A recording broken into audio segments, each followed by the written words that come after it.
nga po pala si Princess Hannah Lucy Lopez, isa sa inyong mga tagapag-ulat ngayong araw. Ang aking tatalakayin ay isa sa mga halimbawa ng ikong kwento na pinamagatang si Maria at mga kaibigan ni P. Bergson. So, ito ang ating mga tauhan, si Maria, Buhi at Lucianao. So, noong unang panahon, may batang pinangalanang Maria na hindi malaman kung sino-sino ang kanyang mga magulang. Subalit may naging kaibigan siyang pusa, ibon at si Buhi na anak ni Lucianao. Ang kaibigan ni Maria na si Buhi ay paulit-ulit na niyayaya si Maria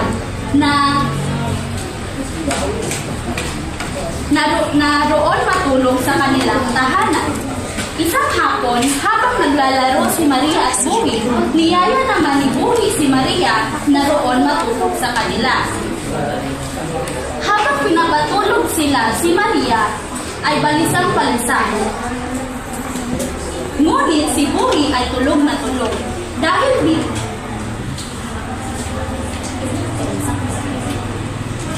Dahil dito, pinagpalit ni Maria ang damit niya kay Buhi. Pagkatapos, bumalik siya sa pagkahiga. Kasunod nun ay may pumasok sa kwarto. Yun pala ang ama ni Buhi na si Lucianao. Nagdala ito ng magaling na buyok at tinaga ang leeg ng anak dahil ang buong akala niya ay iyon si Maria. Pagkatapos niyang tinaga, dinala agad ang unang katawan ni Buhi sa labas. Sa kabila naman, naghanap si Maria ng pagkakataong makalabas. Sa awa ng Diyos ay naghanap siya ng butas at doon siya lumabas. Noong nandun na si Maria sa labas, nagtago siya sa isang mayabong na halaman. Habang siya'y nagtago, nakita niyang may dumarating na mga kakaibang tao. Dahil dito, sinilip niya sa loob ng bahay kung ano ang mga nangyayari. Habang inilalagay sa kumukulong tubig si Buhi, bigla na lang itong nagsalita ng linya. Ama ko. Nako'y nupig himatayan anuman. Ibig sabihin, papa ko, bakit mo ako pinatay? Dahil dito, nabigla siya at sinuri kung totoong anak ba siya ito. Nadiskubre niya ang totoong anak niya ito at sa pangyayaring ito, galit na galit si Lucianao at hinanap agad si Maria. Sa kabilang banda, pinagtulungang lutuin ng mga kaibigan ni Lucianao si Buhi. Samantala, si Maria ay naghanap na ng puno ng palmera para gawing sasakyan. Inawit na ang linyang, Mamunay ko, aslang ko, no mainto. Nang ibig sabihin, palmera ko, lumaki ka ng dahan-dahan. Paulit-ulit na itong inaawit hanggang sa lumampa sa bubong ang taas ng palmera ni Maria. Kaya lumapit si Lucianao sa puno at puno ng badyang nakatabi ng palmera na inakyat ni Maria. Wow. Badyang ko, sulit-sulit ka na. Nang ibig sabihin, badyang ko tumubo ka ng mabilis. Dahil dito, tumubo ang badyang na mabilis.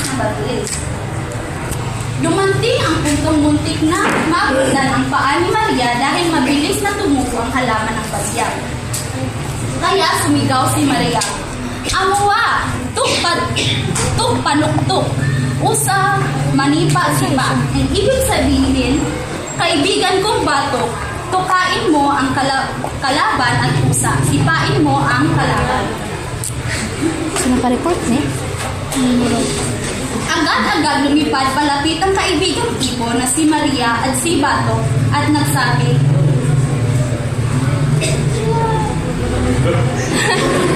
at tinuka ang mga mata ni Lucianao dahil doon nakabitiw si Lucianao sa puno ng badyang at nahulog ito ng tuluyan.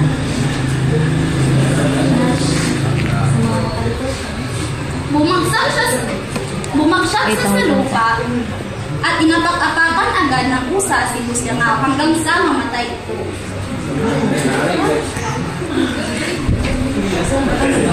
Pero kahit patay na, nakapagsalita pa rin ng ganito.